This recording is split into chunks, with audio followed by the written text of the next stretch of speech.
যারা বেশি চিন্তা করেন তারা এই 4টি কথা শুনুন।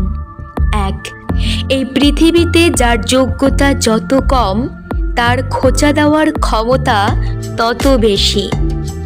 2, সবচেয়ে সহজ হলো অন্যের ভুল ধরা, আর সবচেয়ে কঠিন কাজ হলো নিজেকে সংশোধন করা। 3, সত্য কথা বলার কারণে আপনার চারপাশটা যদি খালি হয়ে যায় তাহলে বুঝে নেবেন আপনি কিছু আবর্জনাকে আগলে রেখেছিলেন। 5, নত হলে যদি সম্পর্ক গভীর হয় তাহলে নত হও, কিন্তু প্রতিবার যদি তোমাকেই নত হতে হয় তবে তুমি থেমে যাও, কারণ ভালোবাসার স্থান বুকে, পায়ে নয়।